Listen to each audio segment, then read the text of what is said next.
What's up, guys? Welcome back to another YouTube video. I'm chillinwithcat, or you could just call me Cat, and today we're going to be very bravely reading. I'm too used to not reading. I'm a fucking idiot. We're gonna be reading some scary stories on Reddit. And as you know, I am very, very brave. 10 seconds later. Yeah, no, I'm fucking terrified, bitch. But without further ado, let's get into the video. So, I've picked out 3 stories based on title alone. I'm going into this just as blind as you are. And we're going to see what's spooky, we're going to see what's scary. I'll critique it if I feel like it, because I'm a little bit of a writer. So the first story we have is called "My Wife Bought a Reborn Doll to Cope with the Death of Our Child." This already fucking terrifies me because I don't know if you've seen those reborn dolls. I'll put a picture of some of them right here. But those fucking reborn dolls are genuinely fucking terrifying. That was fucking scary. My heart's going pitter patter, pitter patter. I feel sick, like I could throw up. It's like people who have this fear of mannequins take that to the next level. Because it's like, not only is it an inanimate object that's like human-esque, so it's playing on that uncanny valley thing in your brain, it's also, it takes it a step further by trying to even further mimic what a human looks like. A mannequin is just like the general outline of a human. A reborn doll is like trying to its best to mimic exactly what a human looks like, to a T. To me, it don't really be given that. It would just be given creepy. It'd be given really uncanny. It does not look human to me. But there's a lot of people who love reborn dolls, and they swear by them, and they love them, and love collecting them, and I just think they're creepy as fuck. I'll be quite frank. I'm a little bit of a hater when it comes to this, but like, don't let me put you down if you love them. Just don't be creepy about it, and we're cool. Anyways, let's get into the story. My wife bought a reborn doll to cope with the death of her child. My child died after only a week on this earth. I'm going to spare myself the tears on explaining how, but the tears of my wife are ones I'll never forget. Grief is ugly. It's so fucking ugly. When we lost him, it sounded as if my wife was regurgitating fragments of her soul. Her wails could have shattered glass, curdled blood. The cries would turn to screams of the universe, at whichever sick, twisted higher power would let this happen, at herself, at me. She'd scream until the skin of her throat shredded to ribbons. I've been there, girly, but with dick. I'll be honest, I didn't cry. I don't remember if I even shed a tear. But not because I wasn't upset, I didn't cry because it felt like she was already doing it for me. No pain is more shared than a grieving mother's cry. I wished there was a handbook on grief, for dummies, if you will. One that could have especially prepared me for the before and after, before you're just waiting like you're watching an hourglass of life on its last grain. My heart is pumping while he flatlines, and it hits like a wave. I'm going to have to grieve, I thought to myself, before I could even experience it. I thought about how it was coming right for me, and I knew that in a blink of an eye, life was going to be something that I'd have to fight for. Maybe I was already grieving him before he went. Maybe I was prepared, or I just thought I was. I don't think you ever could be prepared. Then you reach the after. Not the moment you leave the hospital room, or even the drive home. It's the moment you open the front door. The air sucked out of the room, and you feel that thorough fucking void. My bad. That void in your chest, in your relationship, in your home. This is it. This is my life now. This is real. What hurt even more was that this new life wasn't so foreign to me. It was one I had nearly a month ago. I felt so guilty for not grieving him, but instead grieving what he could have been. I grieved for the first birthday and dozens after it. The first steps, the graduations. I'd even trade a hormonal teen fight with him over this. I couldn't help but grieve the life he could have had instead of the one we lost. My wife felt differently. She missed their skin touching, humming to him, even dragging herself out of bed at 3 a.m. because he was crying again. We never really discussed it, but we could just tell that we were grieving down two separate paths. Our backs were always turned in bed. She flinched when I'd touch her. It was as if she was allergic to me, but I understood she needed her space. The funeral was absolute hell on earth. Actually, I think rotting in the fiery pits of hell would have been better than attending an infant's funeral. At least it'd be warm, unlike the icy grip of mourning. I remember I thought I said waking, and I was like, God, I'm so stupid. No, it says walking. I stopped myself for no fucking reason. Forewarn you guys, this will not be immersion, because I cannot read. I remember waking up to the casket alone, staring down at him, and all I could think was, caskets shouldn't be that small. He laid in a box that was small enough to cradle in my arms. When they lowered him into the ground, the cries emerged again. My wife wailed into the clear morning sky, so guttural, it was as if it was happening all over again. But she didn't collapse into my arms. She collapsed to the ground, as if she wanted to join him. Then you open the front door again, and the voids are even deeper. Everything is even realer.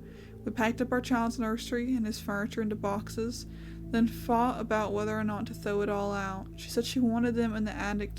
I said I'd never be able to go up there again if we did. So we left it all in that room, collecting dust. The door stayed shut at times, but never locked, just closed. I think it symbolized our grief in a way. We closed the door on that part of our lives, but we weren't ready to lock it away forever. Each day doesn't... You guys need counseling, by the way. I know these stories are fake. You need counseling. You need therapy. You need marriage, like couples counseling, and you need grief therapy, and just therapy in general. You need help. Just so you guys know. Just so you know. I feel like a lot of these cases of like people grieving, especially their child, like a married couple grieving their child that's passed, they're like, I don't know what to do. You need therapy. And I know when you're in that grieving and you're going through that hurt, it's easier said than done, you know? But like, you gotta let yourself feel what you need to feel, but also keep in mind the logical parts of things and be like, and be able to see outside of yourself and be like, I need therapy if I'm going to be a functioning like husband and friend and family member, and if you work, an employee. But also though, like, don't be too hard on yourself. Obviously, take time to yourself to just grieve and not have that pressure on yourself.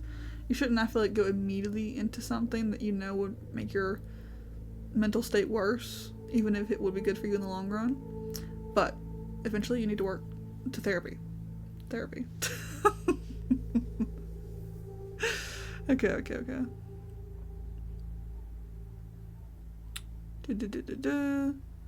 So we left it all in that room, collecting dust. The door stayed shut at all times, but never locked, just closed.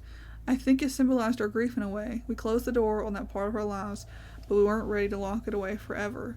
Each day doesn't get easier, it just gets farther away from the day it happened. The mornings are the worst. You wake up, your eyes creak open, the morning sun is pouring through your window, and then you remember that you're grieving, as if you could forget.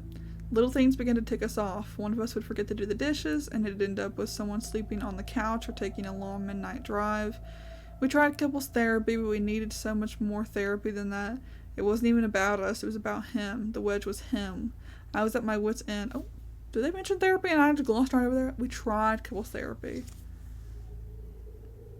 Well, then you need couples therapy and individual therapy, okay? Don't piss me off. I was at my wit's end with how to deal with this, but it appeared that my wife was one step ahead of me when I heard a soft humming from our bedroom after I came home from work. My brows furrowed as I made my way upstairs. The last time I heard her hum, this tune was at the hospital, right before the heart rate monitor hummed back. Damn, that's good writing. When I pushed the cracked door open, I felt like I was dreaming. She was laying in her bed, cradling a baby in her arms, looking down at it as if she could see every planet, every star, every galaxy. I remember pinching my thigh as I stared at her, the slight pain stinging. I was so engrossed by it, I could have stood there till the end of time and she wouldn't have noticed. Honey? She finally looked up. Oh, hi. She stretched a smile that had become so foreign. What what are you holding? Oh, this? It's a reborn doll. I raised a brow at her. They're realistic dolls for mothers to help me cope. She nodded rapidly. She's convincing herself. Yeah, to cope. To cope. Yes, to cope.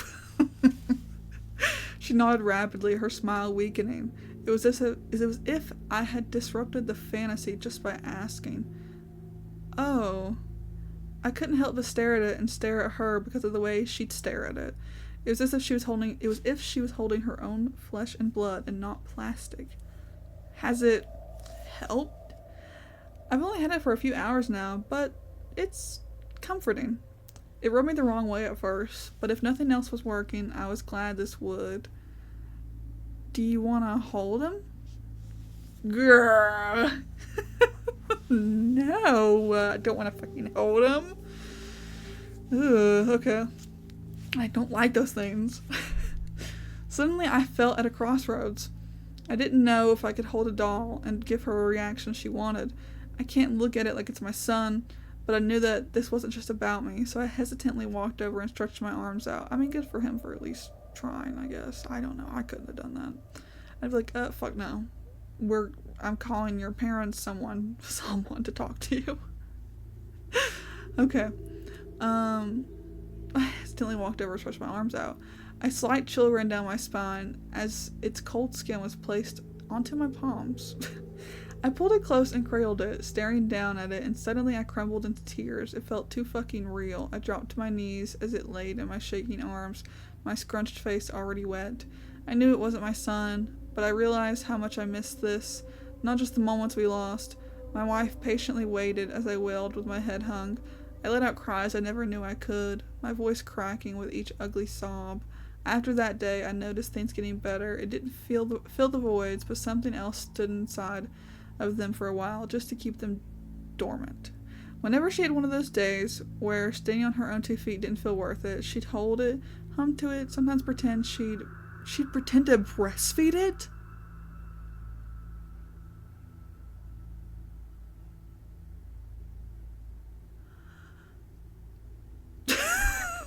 Okay. I will admit it still creeped me out to some extent. It was comforting in a way. But I knew it wasn't him, and I think this is when the wedge grew deeper. It's never good to replace anything that's past, any kind of animal or person that's past. It's never good to replace them with any kind of living other being. Like, if your pet passes and immediately get another pet, that's not a good way to grieve. You're just replacing the pet and trying to pass those feelings you had for that pet onto the next one, when they're their own entity, they're their own thing. They're not your pet that passed. And the same thing goes with like family members. You try to replace them immediately, you're gonna transfer those feelings whether you try to or not. It's just, I feel like it's gonna be something that happens unconsciously. You're gonna place those old feelings onto this new being. And it's very healthy, it's very toxic. I know sometimes it helps people get through grief, having something else there to fill the void, but it's not good in the long run. And I think the same goes for this whole situation. I don't like it. It's giving me the ick. Okay. One day I came home. As I walked upstairs, my entire body locked as I saw light leaking out of the door. The door. I knew it was unlocked, but I never expected either of us to ever open it, at least not so soon. I swallowed roughly as I approached it. Slowly opening the door revealed empty boxes and a full nursery. She had set everything up again. Whew. Oh. I observed the room as I stepped in, a feeling of concern weighing on me. Then I noticed something in the crib. I wrapped my fingers around the railing and leaned in, my brows furrowing as I saw the doll laying. I didn't hear you come in. My body jolted as I whipped around. Jesus. Sorry, you... What is this? What is this? Our nursery? Well, yeah, but everything is unboxed. Our baby needs a nursery. We stared at each other with accusations of insanity. She's gone fucking crazy. I've researched things, dolls, and I understand how it helps you. I'll admit, it helped me a bit too, but this isn't our what? Suddenly I was tongue-tied. I'm just concerned. I unpacked all of this myself. I'll put it back when I want to, okay? She said slowly and sternly, daggers shooting from her eyes. I could feel a million words crawling at my throat, but the only thing that came out was, okay. I think I need some alone time with him. I nodded, looking away as I slipped past her. I was trying to be patient with her, I really was, but I just couldn't meet her at the lengths she was going, pretending that this is our kid. May help her, but it only made me feel worse. Therapy. That night, not a word was exchanged under those sheets. I was turned toward the window, and she was turned toward the baby monitor that she put new batteries in. Oh my god. After making faces out of the moon, I eventually fell asleep. Suddenly, in the middle of the night, I felt myself drift away from the dream and wake up. My eyes slowly creaked open, and the dim moonlight coming from the window. I didn't mean to say and. Oh my god. The room was silent except for the cries that came through the baby monitor. I sat up and rubbed my eyes, staring at the monitor as stackety cries emitted from the speaker. Liv? Wake up. I shook my wife till she groaned out of her slumber. She lifted her sleepy mask and looked at the monitor. My eyes darted toward her and then back at the monitor. She sighed, tossed her mask to the dresser, and stood up. I'll handle him. Get some sleep. Ugh. I stared at her wide-eyed. My throat knotted as she tiredly walked out of the room. As she stepped into the nursery, I began to hear her over the speaker. Shh, it's okay. I blinked like a deer in headlights as I listened to her hum, the crying slowing to a stop. My eyes shifted through the door as she walked back in, grabbing her sleep mask and laid it back down. She didn't say a word as I continued to stare. What? A part of me wanted to go into the nursery, but I just lay there till my eyes dried and ran bloodshot. Before I knew it, the sun was up and I had to go to work. I slowly stood up and stiffly got ready. I tried to convince myself that it was a dream, but I had already woken up from one. Did she kidnap a baby? Did she kidnap somebody else's baby? Okay. Whoa, okay. I refuse to believe this reborn doll is actually alive. She has to have kidnapped a baby. If it's alive, I would be even more scared than if my wife had kidnapped a baby. Oh, Jesus Christ. Okay. Oh my god. Okay. Ooh, I'm sorry. Okay. When I finished getting dressed, I kissed her as she slept and left the room. As I passed the nursery, I paused for a moment. At first I considered going in, but instead I pressed my ear against the door. There was nothing, just absolute silence. I don't know what I thought I was going to hear. I didn't even know what I heard last night. I couldn't tell if hearing something now would make me feel more or less insane. That day at work was grueling. I kept falling asleep at my desk. Had a hard time processing what people were even saying to me. It was one big blur. When I got home, the first thing I wanted to ask my wife was what the fuck happened last night. But after the incident in the nursery, I feared she'd tell me the doll was crying. It's normal because it's our son. When I got home, I was ready to fall flat on my face. My wife stood at the sink washing dishes, her head turning as I walked in. Hey, hun. Hi. How was work? The usual. Be quiet when you go upstairs. I just put him down, and it wasn't without a fight, she chuckled. I'll be sure not to wake him. I anxiously cleared my throat as she quickly glared at me, then looked away. At least I was trying to play along. I know. I quietly walked upstairs, minimizing the creaks of each step. As I passed the door, I could feel my breathing and heartbeat halt to a stop. Something about it just always knocked the wind out of me. Dinner was so silent, you could hear a pin falling before it even dropped. Chewing and sipping filled the dense quiet.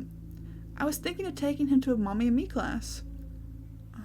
I looked up, my chewing slowed. Sounds good. I bit my tongue and smiled. I couldn't tell if she was being serious or if she just wanted to talk. I also wish he'd spend more time with him. You avoid the nursery like a plague, she laughed weakly. I'll make sure to do that. Thank you. Watching her eat, the look on her face, I could tell she barely got the food down her throat. She was trying. She was really fucking trying. I felt guilty for not being more understanding. It was hard to accept that we were just going to be grieving in different ways, no matter what. But I was at a crossroads when it felt like our grief couldn't help each other. But the one thing that was itching at the back of my mind was last night. It was crying. How could it be crying? It didn't seem to surprise her either. I tried to make any logical reasoning for it. Maybe she set an alarm with the baby crying sound? Or if there's a speaker inside of it, something to make you feel realer? It was possible, except for one other thing. It sounded so much like him. If you're not a parent, a baby crying is just a baby crying. But I could pick out those cries from a crowd. Maybe it's just grief playing mind games. I couldn't tell.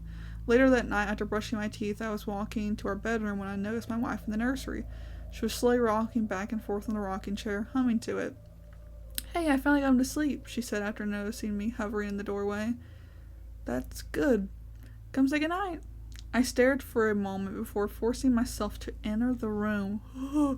She stood up and walked over to the crib, then gently placed it down. She leaned down, kissed his forehead, and then turned to me. I glanced at her, then at it. I could tell she was expecting me to do the same. I hesitantly leaned down towards it, my lips puckered.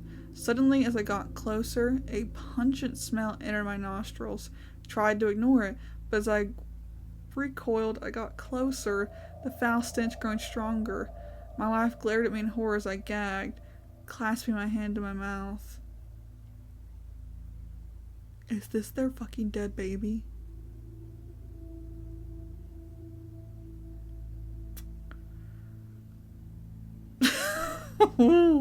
Okay, what the fuck is wrong with you? I'm sorry, him, not it, him. Okay, he smells like a fucking dumpster fire. What, does he have built-in fecal mechanics too? Tears welled in her eyes as I looked away with guilt, my entire body shaking. Just admit this is a joke to you. You think I'm embarrassing myself, that I'm crazy. Just say it. Liv, no. Actually, don't. Just sleep somewhere else tonight. The couch, the fucking sidewalk. I don't care. Okay. I flew out of the room before I could burst into the tears of fury. I felt like such a fucking monster. Prioritizing both of our healing was just tearing me apart. It was tearing us apart. I curled up on the couch and screamed into the pillow, leaving tear stains on the cover. I sobbed until it exhausted me, eventually knocking me out. All of a sudden, I was ripped from my slumber at the sound of glass shattering, my body jolting awake. I quickly sat up, my eyes darting around in a blur. Throwing the blanket off me, I stood up and searched for the source of the sound. The room was pitch black as I ran my hand along the walls to find a light switch. Suddenly, my eyes shot open as something sharp impaled the bottom of my foot. Fuck. Shit. I hissed to myself as I lifted my foot. Now I was hopping around until I found a light switch while also avoiding the glass that I could not see. Eventually, I found one and illuminated the kitchen. I looked down at my foot. A small trail of blood drops behind me. I lifted it up, blood leaking down my skin. It was a small shard of porcelain. So I pursed my lips, took a deep breath, bit my cheek, and yanked it out. I swallowed a scream as I placed the crimson-coated shard Wow. I just want to curse. A shard on the kitchen counter. Then I noticed some white powder on the ball of my foot as well. I looked around the kitchen, soon finding a shattered cookie jar and an open flour bag spilled across the floor. Okay. God fucking damn it. I quickly tied an unused dish rag around my foot and began picking up the shards. The stress of the cut and the mess overshadowed the thoughts of how it even fell in the first place. But this thought came front and center when I noticed small flour-coated footprints leading out of the kitchen. Right.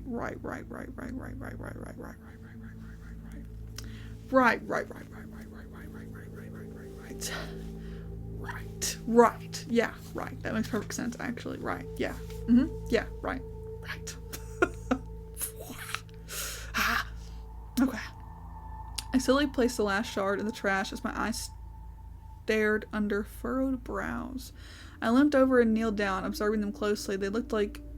No. Impossible. I told myself it was impossible. But who else could have feet that small? It wasn't my wife. It wasn't an animal. An uneasiness clouded over me as I quickly vacuumed it up. How old was the fucking baby? How old was the baby? How old was the baby? How big is the reborn doll? These are things I need to know. I thought it was like an infant, like a little baby that can't even like fucking move around. Like you had to, like it can move its arms and legs around, but it can't crawl or walk. It's older than that? I don't like this. I don't like this. I'm not happy. Okay. An uneasiness clouded over me as I quickly vacuumed it up. The trail was longer than I realized as I exited the kitchen and made my way up through the living room. Eventually I reached the stairs, noticing the footprints went up them too. Ain't no way. Had to have at least been a toddler then in that case. Come on. My eyes slowly glided up, then stared deeply into the dark hallway.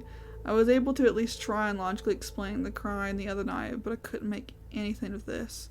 I took a deep breath and slowly made my way upstairs with each footprint that vanished into the vacuum. Each footprint that vanished into the vacuum added one more beat to my pounding heart.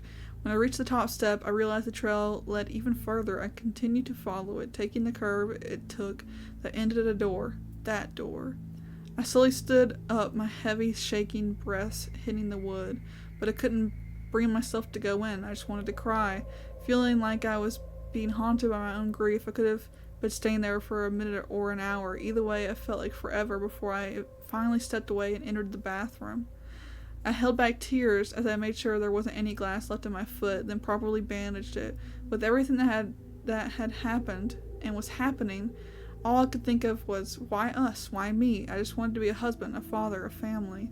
Why does life and fairness have to be so cruel? It's more than just not getting what you want. It's losing what you love. It's your son dying after only a month of being. It's not unfair. It's just cruel. It's so fucking cruel. Whoever is writing this writes grief in a very poetic, real way. I really like that. Okay. Don't mind me geeking out in the middle of a scary story. Okay. After securing the bandage, I limped out of the bathroom, my body weighing with exhaustion. Then I halted in front of the nursery door, my eyes scrunching shut as the sound of crying suddenly came from behind it. Never in my life have I prayed, not even for my son. It felt like shouting into a void, but at that moment I prayed. I prayed for it to end. I needed it to end, but nobody was listening. Life wasn't that fair. I should have known that. I opened my eyes, tears welling in them, and kept walking past it. The cries grew fainter as there was a ceiling between us, but I could still hear them. I could feel them crying for Daddy as I laid my heavy head on the couch pillow. I had hoped that my wife would wake up and deal with it, but she never did. The entire night I laid there, the tears against my cheeks as it relentlessly cried. My psyche was shattering piece by piece as it grew impossible to even keep a grasp on reality or try to figure out what the fuck was going on while its screams filled my ears and bounced around in my skull. At that point, I just wanted to die, or at least just to be numb, to have the ability to not give a single fuck about anything happening, even if it was just for 5 seconds. Would have helped me sleep that night. By the time it was morning, the crying had stopped at some point, but I don't remember when. Jack, my wife suddenly said, her hand resting on my shoulder. I jolted, my head whipping towards her. Didn't mean to scare you. It's fine, I just didn't sleep. I could see guilt hanging on her expression. Is everything alright? I wanted to apologize for last night. You've been very patient with me, and I feel like I've been asking for more than you can handle. We paused in silence for a moment, our eyes shifting around each other. I appreciate it too. I'm sorry too. I've been judgmental. We don't have to be on the same page to care about each other. She sat down next to me and rested her head on my shoulder. I kissed the top of her head and enjoyed the quiet with her. I wanted to bring up what I saw last night, but figured now wasn't the right time. And about the smell, you weren't wrong. I went to go see him this morning, and it hit me like a truck, she chuckled. Turns out he was molding on the inside, which can happen apparently. I reached out to the seller, and she said that it happens due to poor upkeep. Suddenly she broke into tears, collapsing into my chest. I held her as her tears soaked through my shirt. How did I manage to lose him twice?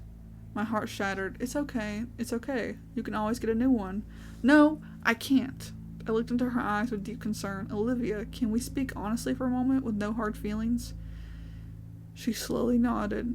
It's a doll. You could get a new one. Even then, I pushed the wrong button so she ripped herself from my arms and stormed upstairs. You don't get it. You never did. You know what? No, that's not fucking fair. None of this is fucking fair. Before I could get another word in, she was already in her bedroom, the door slamming behind her. I buried my face in my hands as I drew deep, slow breaths. Everyone always said that grief brings people together, but this is all this is doing is tearing everything apart. My marriage, myself, my understanding of what's real and what isn't. I spent another day, a work day, in a complete daze. I even got reprimanded by my boss for a lack of work ethic. When I got home, I was met with my distraught wife. She was definitely still mad at me, so I considered whether or not to even ask if she was okay. Hey, hun, you alright? I threw him out. Oh, I'm so sorry. Are you? Liv. Surprised you didn't say, thank God. Look, I'm sorry about this morning, but I'm trying, and you know that. But it's hard when you keep flying off the handle. Do you want to see somebody, a grief counselor? He was my grief counselor. That's why I'm getting another one. Just like you said, right? Right. Whatever works for you. I smiled weakly. She sipped her coffee with a daze in her eye, like she could see something that wasn't there. Just by looking at her, you could tell she was dangling at the edge, but I couldn't pry and prod anymore, for her sake and mine. She let me sleep in our bed that night, but we didn't exchange any more words than good night. I could feel the back of her ankles against my legs. At some point, she turned toward me in her sleep, but she didn't want to touch me. She needed enough space, and I let her have it. A night without it in the house gave me the best sleep I've gotten since he died. I woke up feeling refreshed for once, but I quickly noticed the emptiness next to me. She must have gotten up early. As I left the bedroom, my brows furrowed as I heard humming from behind the nursery door. My puzzled expression twisted further as I saw my wife cradling it in her arms. Good morning. I thought you had to get rid of him. Good morning, and I did. This is the new one, she smiled. Wow, already? So fast? Express shipping, she shrugged with a chuckle. Sweet. Sweet. I'm gonna try and put him down for his nap. Could you brew me a cup? Yeah, sure, I smiled, closing the door behind me. The second she couldn't see me anymore, I stood absolutely baffled. Something about it seemed off. How could she have gotten one that quickly? It didn't add up. She'd gotten so attached to it. The thought of her wanting to keep it no matter the mold didn't surprise me. What hurt the most is that she'd lied to me. After filling the steaming mugs, I set them down on the table and read the news on my phone as I waited for her to come down. He didn't put up a fight, thank God, she sighed with relief as she trotted downstairs. That's good. I sipped my coffee, keeping my eyes on the screen. She sat across from me, taking slow sips as she stared off in a daze again. I occasionally glanced up at her, watching her tap her finger against the mug and bite her cheek. Are you alright? She laughed at the question, circling her finger around the rim of the mug. Weather's nice today, she responded. It is. Maybe you should spend some time outside. You could take him for a walk. Yeah, that sounds nice. Her words trailed off like she was dreaming. I helped her take out the baby carriage that we never got to use and watched with unease as she laid the doll in it. Hope you do have a nice time, I smiled. We'll be back soon. We quickly kissed before she was out. This story is so fucking long. Holy fucking shit. I did not realize it was this long. I should have glanced over it. This is my fault for going in blind, guys. I'm sorry. Okay. We quickly kissed before she was at the door, and finally I could breathe. It was only a few hours, but it was still time to breathe. It was also time to think. The past few nights I had experienced things that were beyond what I thought grief would be like. I knew it would be haunting, but not like this. I never really believed in the supernatural, I'd say. I'm a skeptical person, but after the constant crying, the footprints, I couldn't make any more logic of it. I'd run in circles to death before it made any actual sense. And my wife seems to know more than she's leading on, but I was scared that one more question would push her out the door. I couldn't lose her too. But now our grief wasn't going down two different paths. It was going completely opposite directions. She needed the doll to heal, and I needed it gone to heal. But I didn't know how to get rid of it without hurting her in the process. I thought about tossing it and making her believe she misplaced it, but that just felt cruel. I didn't need to put her under any more distress. By the time she got back, I hadn't really moved off of square one. I still understood nothing. I figured out nothing. I was just aching even more. Are you feeling better? Yeah, it was nice to get some sun. The little guy enjoyed it too. Didn't you? Didn't you? She gushed. Ew. I couldn't help but feel so uncomfortable watching her treat it like it was our son, but it's her way of coping, and I had to respect that to at least put myself at some ease. I told myself that I'm just under a lot of stress and that my grieving mind is just playing tricks on me. I guess being tormented by him was better than never seeing him again. That night she laid so close to me, our legs intertwined as she fell asleep against me, her arm across my chest. I missed her warmth so much. I thought his death had cooled her touch, but she was still so warm, so comforting. It was easy falling asleep that night with her against me, like a child with their favorite stuffed animal. But I was stupid to forget that life isn't unfair, it's cruel. In the middle of the night, I was awoken by the cries of the baby over the monitor again. Only this time my eyes opened. I realized I couldn't move anything else. My heart pounded as I drew in panicked breaths. My jaw merely trembled as I attempted to speak. Pleas for help caught in my throat. A tear streamed down the side of my face as I waited for my wife to wake up, but she didn't. I was locked on that bed, unable to do anything but listen to its cries. I wanted to scream, sob, punch a fucking wall, but I could do absolutely nothing. Suddenly the speaker cut off, its cries halting with a staticky screech. My trembling breaths filled the silent room as my body stayed frozen on the bed. I couldn't even squeeze out a groan to try and wake her. Then the sound of the door creaking open came from the hallway, and the cries began again, not over the speaker, but from the hallway. Its cries sounded distorted. They were deeper, more drawn out, and they sent goosebumps from head to toe. Oh my God. I scrunched my eyes as I begged to be able to move, the crying nearing closer. Then the bedroom door slowly opened, the cries filling up the room.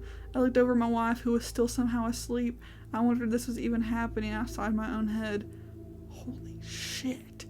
I couldn't see it, but I could tell it was moving closer. With each step, its cries grew deeper. It reached the point that it sounded like it was gargling on its own blood. When it stood by my ear, the sobs were deafening. Now I couldn't move, and I couldn't hear anything besides the suffocating, dizzying crying that made me feel like I was drowning in molten tar. Dad, it gurgled. And just like that, I felt my body unlock, and a scream worth 1,000 screams exited my mouth like a dam breaking open. The sound waves rippled my throat as I scatteredly threw myself off the bed and into the corner of the room. Jesus Christ, my wife shouted as she finally woke up, ripping off her sleeping mask and turning the lamp on. I let out wails of pure terror as I balled up in the corner, my body trembling. My God, what happened? I could barely squeeze out a word out in between sobs. Jesus. She hopped off the bed and kneeled next to me, my body flinching as she reached for me. What happened? I slowly turned toward her, my eyes gaping wide. Instead of saying a word, I stumbled to my feet and made my way out of the bedroom. Where are you going? What happened? Jack. I ignored her calls as I threw open the nursery door. My eyes darted around as I searched for it, then realized it was in the crib. Jack, what are you doing? I'm not doing this anymore. Jack, can we talk about this? She gasped in horror as I yanked it out of the crib. You're right, Olivia. This isn't a doll. This is a fucking parasite, and I want it gone. Jack, please, that's our son. No, it's fucking not. She winced as I screamed. Stop, please, she begged, tears pouring down her face as I began rapidly shaking it in front of her face. This isn't our son. Then in one final burst of rage, I gripped it by its throat and slammed it to the ground with all of my might. In this moment, I realized I learned two things from the death of my son. Caskets aren't supposed to be that small, and reborn dolls aren't supposed to have internal organs. What? My wife crumbled to her knees as she let out those cries, the ones I could never forget. My breathing and heartbeat practically stopped, my body shutting down for a moment, as I stared down at the spilled, graying organs and mushy skin that she attempted to cup in her trembling hands. I slowly looked up at her, utter horror hanging on my expression. Olivia, what is this? He didn't belong down there. He belonged with me. With us. It was their dead fucking baby. Then what was him like hearing it? Okay, discussion time. What was him hearing it? Like, he was hearing something. He was hearing things. He was seeing things. Was it her? Was it in his head because of the grief? He heard it crying on the monitor, but she didn't wake up those past 2 times that it cried. She didn't wake up. Maybe it was his grief fucking with him and playing with him, because like she was making him try to believe this, it was real and it was alive and it was breathing, and maybe it just like kept fucking with him and pushing him into like a point of insanity, and he was picturing all these things, but in reality it wasn't alive, but it is their son. It's their fucking son. That's crazy. Oh my god. I'm like reading comments. This will stick with me forever. You're an amazing writer. It's creepy as fuck. Pet Cemetery vibes. Yep. Yup. For clarification, did she just put the baby's organs inside of a doll? Because if the doll was actually their dead baby, surely the dad would have noticed when he saw it. And someone else commented and said, I'm pretty sure she put the baby's organs in the doll. That's what I was kind of thinking. Because he never said it looked just like him. So it does make me feel like that. That's crazy. It's creepy as fuck. I agree with all these comments. Oh, wow. That was good. That was good. I like that. Someone said, the OP said, to clarify, their child died and was replaced with a supposed reborn doll. In the end, after he smashed it, it's revealed that it's the corpse of their son. It's the corpse of their son, and that she had dug him up. Crazy. Guess what? I still hate reborn dolls. If not more. Oh my god, that's fucking terrifying. Oh, shit. That one was so long, too. I'm so sorry. I'm gonna try to find... I have 2 other ones saved, but I'm gonna make sure they're not super long before I read them, so you guys aren't sitting here for a fucking hour. I was wanting to keep this video short. That took me like 30 fucking minutes to read. Dear God. Hope you enjoyed that. On to the next story. Alright. I have another one saved, and this one is not that long. Thank God. And it's titled, My Wife Has Been Impatient for Postpartum Psychosis. This is an entry from her journal. Psychosis? Terrifying. A secret journal entry? Terrifying. What could be in it? Probably something terrifying, so let's see. My wife has been an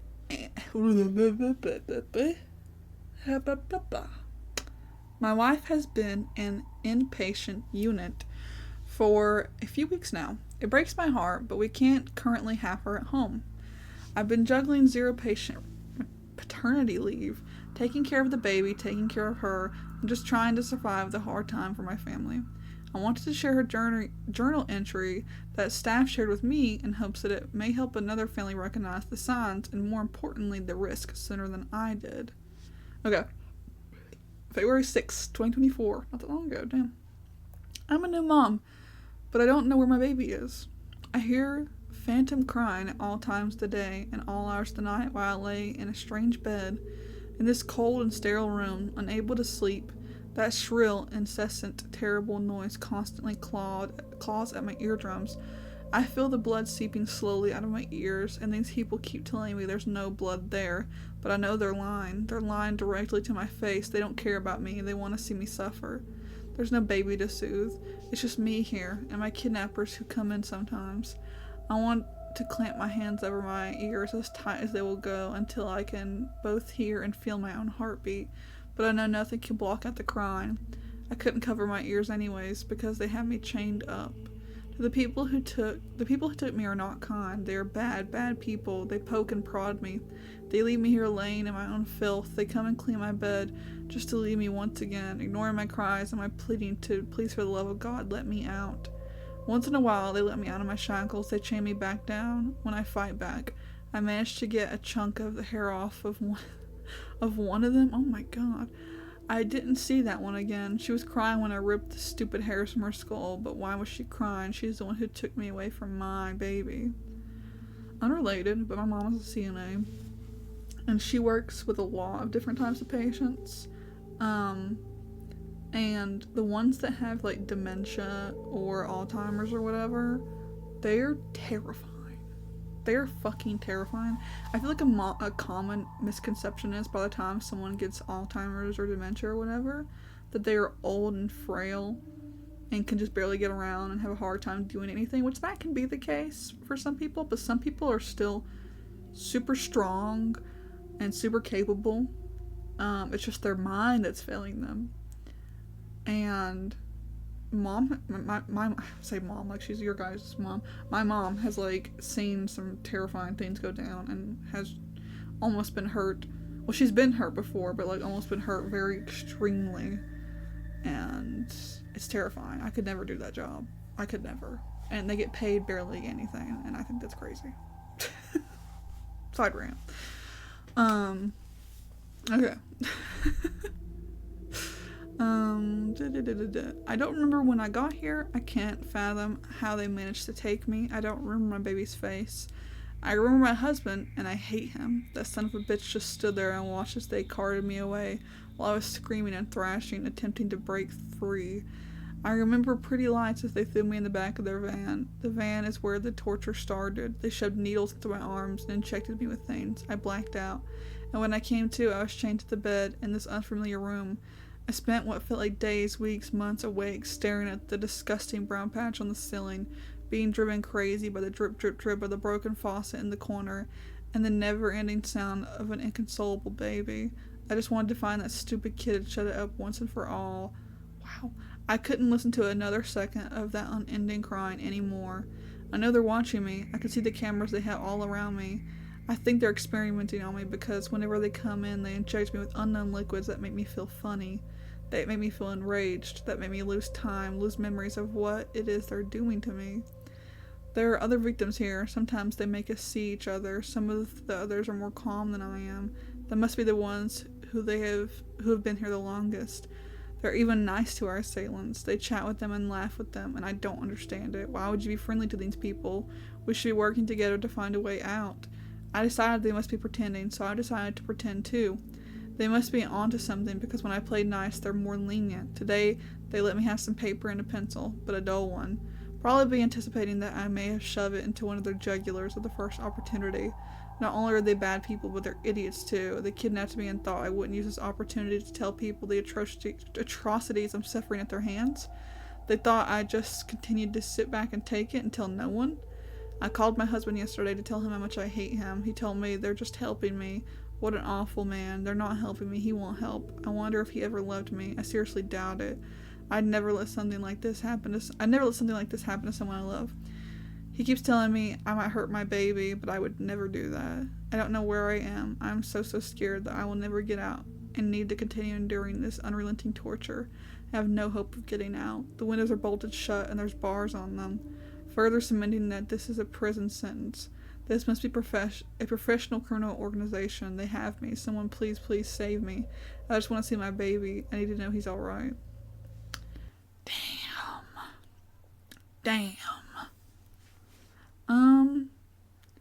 That's terrifying. Even though it is a made up story, I think this is like a real thing for some people. Like, people do experience postpartum psychosis. It can be really terrifying. I know there's this one case that's very controversial because people have their own thoughts and opinions on it because it's kind of just like unknown.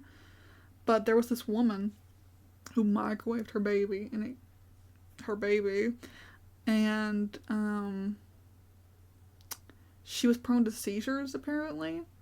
And she's trying to argue, I think still in court, that it was the seizures that made her do it, and she was like operating on autopilot and just doing like daily tasks and didn't know that that's what she was doing. But then there's some people who argue she had postpartum depression or postpartum psychosis, whatever. I don't know the differences. Ignore me if I sound ignorant. But some people say it's that. And that's terrifying. Because she was already a mother to like multiple other children. and had never hurt them or done anything to them. And then this happened, and it was just like a crazy case.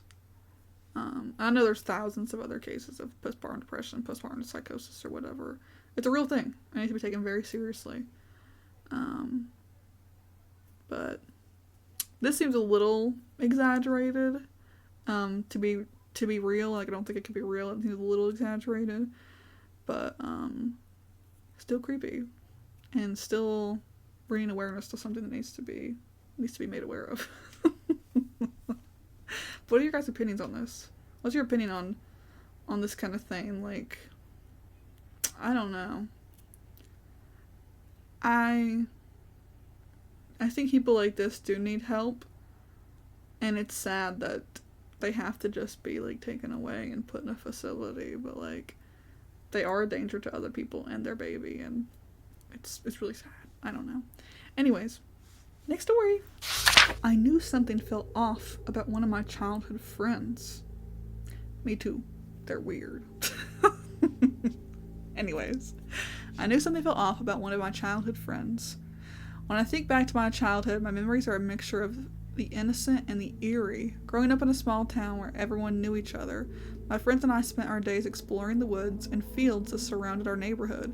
It was the summer of 15 years ago, the summer when we met Bernard. What year was 15 years ago? I'm not doing that math, guys. What year was 15 years ago? 2009. Jesus Christ. I was 8. I was 8 years old. Okay. Michael, Zachary, and I were inseparable. Michael was the kind of kid who could make friends with anyone. He had a smile that could light up a room and a laugh that was contagious. Zachary was different. He was half friend, half bully, always teasing and testing us, but in his own way, he was loyal. The three of us had our own little world, a realm of adventure and secrets that only we knew. One afternoon, while we were playing hide and seek in the woods behind Zachary's house, we stumbled upon a boy we had never seen before. He was sitting on a fallen tree, staring at the ground. He looked about our age, maybe a year or two older, with dark, tousled hair and piercing blue eyes. "Hey, who are you?" Michael called out, always the first to extend a hand. The boy looked up, his expression unreadable. "Bernard," he said softly. "I've never seen you around here before," I said, stepping closer. "Do you go to our school?" Bernard shook his head. "Just moved here." "Cool," Michael said, grinning. "You want to play with us?" Bernard nodded. When I hear Bernard, all I can think of is the character from Megamind. I kind of want him.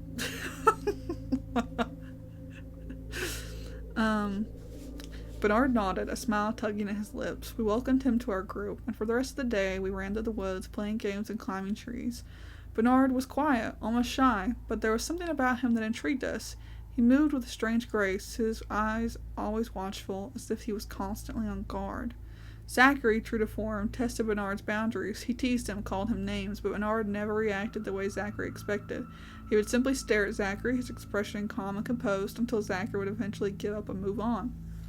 One day, Zachary bought his disposable camera, one of those ones where the film you had to get developed. "Let's take a picture," he said, gathering together. "Is Bernard a ghost? He's not going to show up on the camera?" We huddled close, Bernard staying slightly apart, and Zachary snapped the picture. It captured a moment in time, the four of us smiling and carefree. That picture would later become a haunting reminder of the events that would unfold.